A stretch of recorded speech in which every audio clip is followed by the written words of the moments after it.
so much. I'll tell you guys about what Tessa's up to. Tessa's been trying to work out, and here's why.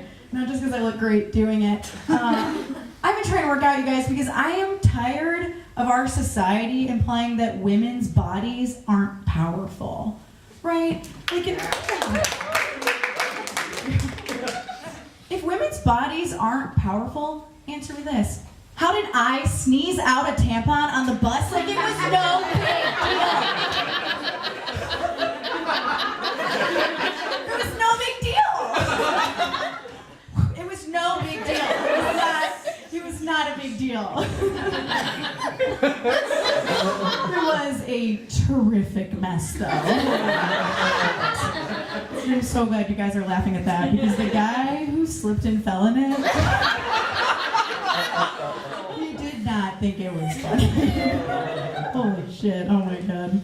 Trying to figure out, life is hard. I'm trying to figure it out. And baby steps, I think. I think it's important to just bite off little chunks. Like right now I'm trying to figure out what kind of woman I want to be. Like, it's a big process. But recently I found out a little bit. I found out that I am too much of a feminist to use the lie, I have a boyfriend, to get a man to leave me alone. I will not do that. Thank you so much. But I'm not opposed to using the lie, I have a yeast infection.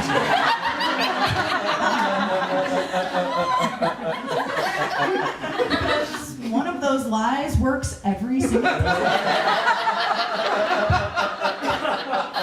Does anyone want to guess which one it is? Here's a hint. Men hate the smell of bread. I don't know. It's weird. It's gross. It doesn't make sense. Look, I'm not saying that women are better than men. I am implying it, but I'm not saying it. No, I'm not saying that. I'll give you guys the facts, and then you can make your own decisions. Okay, it seems to me that men brag about the women they sleep with. They brag about it all the time. Whereas I've had to apologize for every man I've ever dated. Like, every single one. Like, I dated a guy I had to apologize for, like, real bad all the time. He was, okay, here's who this guy was. He was covered in tattoos, because that was his personality. Nice.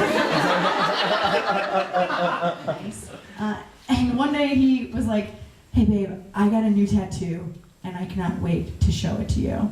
Because to me, this tattoo means confidence. I was like, whoa, heavy stuff, babe. Can't wait to see it. So I go over his house, he takes off his shirt to show me the tattoo, and the tattoo said, in block letters across his chest, the word confidence. They're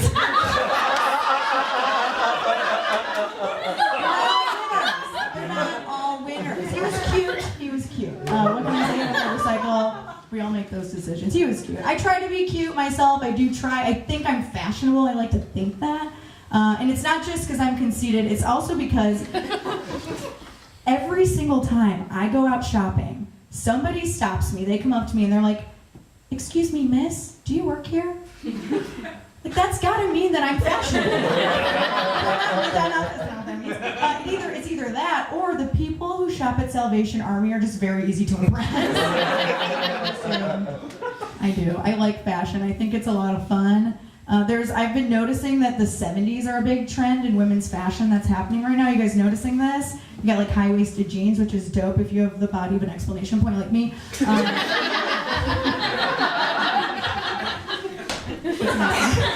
my impression of an exclamation point.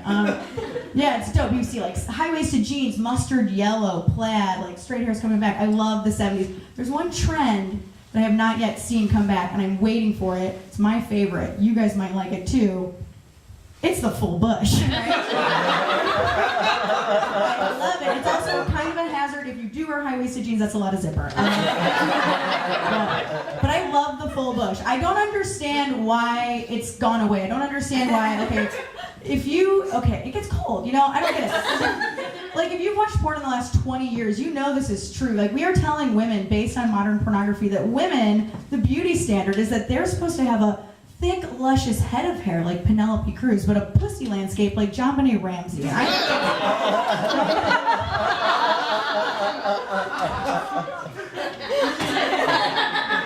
I think that's fucked up. And not just because you two, that's fair. Not just because she was 6, but because she was dead too. It's fucked up. That's for children. I'm a woman. Hello, let's do this. Like, I don't don't like that. I just do not like the fact that there's no pubic hair being shown in porn. I think it's gross. So I decided that I was going to take a stand, because obviously my pussy is the cornerstone of change. I decided I was going to grow my bush out as big as I could possibly get it. Right? Like, I want this thing to be disco. Hoop earrings on it. It's going to be crazy. So my plan was to get it as big as I could possibly get it, and then braid it like Beyonce did in Lemonade. I wanted to be Becky with a good bush. I thought that was going to be really sharp. I was really looking forward to it. So that was my plan. But anyone who's ever had a plan knows that they don't always work. How do I explain this? Okay. If there are any men in the audience that have beards that don't connect, you might get this.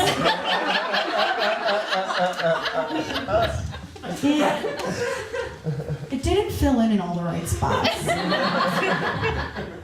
So it got really long in just one spot. I would consider it just like the one spot. Maybe like this soul patch of my vagina. So I decided to make lemonade out of the situation. I turned it into a rat tail. Put a couple beads on the end of it. It unfortunately looked less like Beyonce and more like Captain Jack Sparrow. Which is a bummer. What a bummer. Oh, my bush. It's just swinging around. Those are the beads clinking. You guys can hear it. That's so fun. I used to, before I did this, I used to have a job. I worked in a bar. It was beautiful. There was a ton of dumb bullshit happening there. For example, we had a breakfast sandwich on the bar's brunch menu called the Walk of Shame. Make some noise if you know this term. You guys know this term. Yeah. Everybody knows this term. Here's the thing. I think the Walk of Shame is a sexist term. I don't think that it applies to men and women. Because for me, okay, men don't do walk of shames. I don't think that they do. Like, for me, if I leave your house the day after in the outfit I was trying to get fucked in, like, I am in thigh-high combat boots and a see-through romper. Like, everybody knows what I was trying to do, and I don't like that. I don't think it's fair. Like, guys, if you leave in that outfit, you could sign a lease in those clothes. It doesn't matter. Like, it's like you're in, pants, a wrinkly button down, your hair's a little messed up, like you're late to T-Mobile marketing in that outfit. It's not fair. I don't like it. So when I started working at this bar, and I was like, they have a sandwich that's representing women's sexual shame on our brunch menu, but not men's, I was pissed. So I decided I was going to write a little email to HR with some suggestions. Some ways to get the men involved in the fun, flirty brunch thing. I was like, let's represent men's sexual shame on our brunch menu. So I gave them these options. The first one, bitch tits and gravy.